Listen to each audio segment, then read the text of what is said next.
Olá pessoal, quem fala é Eduardo Leopoldo da Learning Pro, a empresa que cria experiências incríveis de aprendizado e ensina você a produzir também.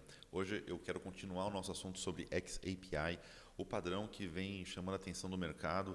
Já há alguns anos ele vem correndo por fora, né? Sendo palco para discussões mais, vamos dizer assim, experimentais sobre aprendizado digital, mas aos pouquinhos ele está se tornando uma opção viável para você publicar os seus projetos de aprendizado digital. Ele vem se tornando uma espécie de competidor com o SCORM, né? E isso pode gerar muitas dúvidas em quem está produzindo, quem está criando. Uma dúvida que pode surgir será que em algum momento o SCORM vai deixar de existir por causa do XAPI? Será que hoje, em 2023, vale a pena eu mudar o meu LMS ou abandonar o meu projeto porque ele não está em XAPI?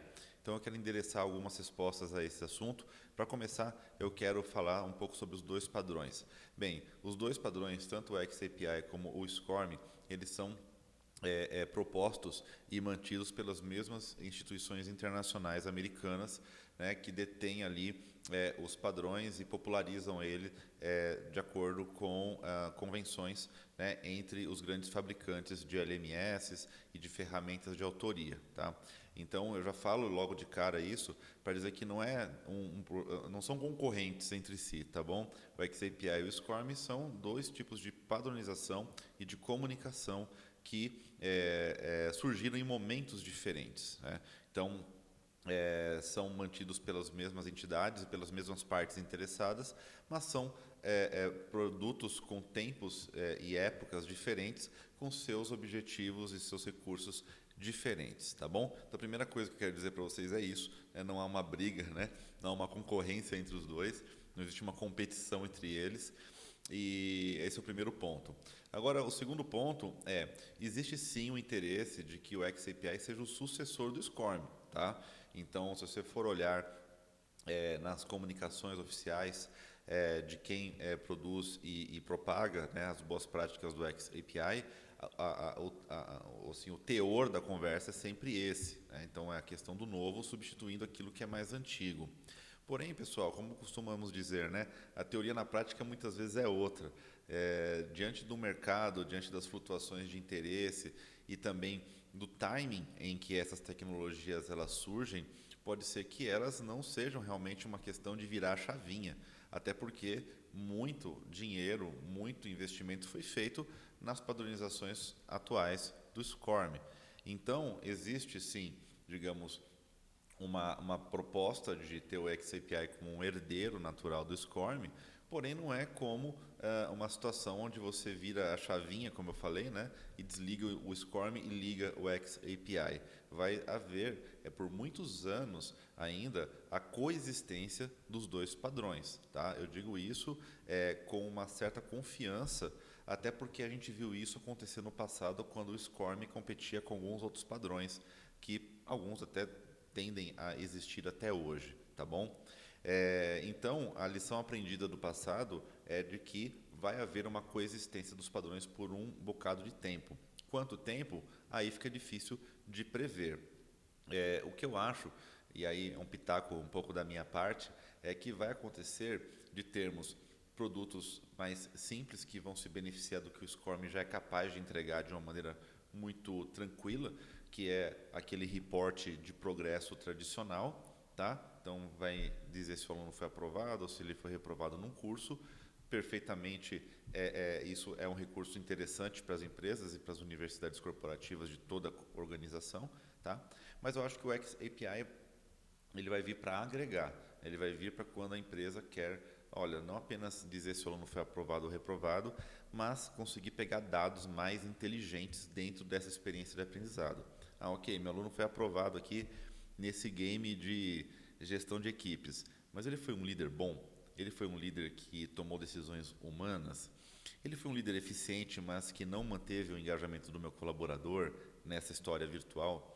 Então eu estou aqui mirabolando, né, fazendo uma espécie de pequeno brainstorm com vocês da potencialidade que o XAPI vai poder trazer para vocês e para os seus projetos, né? E aí, isso é algo que realmente está fora do alcance do SCORM, e se não fosse feito em XAPI, você teria que lançar mão de linguagens de programação que estão até fora da padronização, né, do mundo do aprendizado digital, né? Então, não estou dizendo que você precisa do XAPI para ter esse tipo de dado, mas com o XAPI você tem isso documentado e você tem isso numa infraestrutura, numa arquitetura que existem softwares, existem plataformas que conversam e falam a mesma língua, tá? Então, se você quisesse escolher fazer isso, sei lá, em PHP, por exemplo, daria, né? Inclusive, esse tipo de dado que eu estou trazendo para vocês já foi utilizado em programas anteriores e projetos muito famosos e conhecidos aí desde que eu entrei na área, tá? Só que era utilizado era feito com Java, com SQL, com PHP, enfim, outras linguagens aí da moda. O que eu estou trazendo para vocês hoje a indústria do aprendizado digital está ciente de que a gente estava precisando de uma padronização para esses dados ricos e está aqui a documentação. Essa documentação prevê uma certa arquitetura e um certo jeito de saber fazer as coisas, né? Então, essa arquitetura se traduz em plataformas compatíveis, com ferramentas de autoria compatíveis, quer dizer, tem todo um ecossistema que funciona em prol dessa riqueza de dados, né? Então, percebe que tem aí, digamos, uma questão mercadológica muito interessante a ser explorada, tá? E eu, por experiência própria, já pude ver que, assim, lá fora, por exemplo, todas as plataformas de aprendizado já estão, né, compatíveis com XAPI. Então, a gente olha lá fora meio como espelho do que pode vir a acontecer aqui no Brasil, né? Então, eu tenho uma certa confiança aí de que nos próximos anos a gente vai ver uma adoção maior, né, do XAPI por players brasileiros, né, e não apenas cascateando ali ferramentas de fora, como ferramentas como a Spring ou Articulate, que já são compatíveis com a XAPI. Logo, logo a gente vai ver players brasileiros sendo compatível com essa tecnologia. Pelo menos esse é o meu diagnóstico e é assim que eu vejo os próximos anos, tá bom? Então, pessoal, amarrando bem aí o assunto, XAPI e SCORM não são concorrentes. O XAPI foi desenhado para ser um sucessor, mas isso não é uma questão de desligar a chavinha e de virar do dia para a noite, tá? A gente pode esperar que o SCORM e o XAPI continuem existindo em conjunto por muitos anos, tanto porque o SCORM ele não tem defeitos, né? Ele é simplesmente mais básico, mas ele não tem defeitos, mas também pelo fato de ter muito investimento feito pelas empresas nessas tecnologias baseadas em SCORM. O XAPI, por outro lado, vai sendo cada vez mais popularizado, né, conforme os fornecedores e as empresas vão fortalecendo esse ecossistema, tá? Mas eu acho que a gente pode ter um convívio saudável das duas tecnologias nos próximos anos. Se você deseja implementar um projeto em XAPI e se você não sabe por onde começar, você pode utilizar dos nossos canais para entrar em contato com a Learning Pro, que a gente tem o maior prazer em poder ajudar vocês a tirar o seu projeto do papel, tá bom? Enquanto isso, eu fico à disposição para tirar qualquer dúvida de vocês com relação a esse assunto e eu vou ficando por aqui.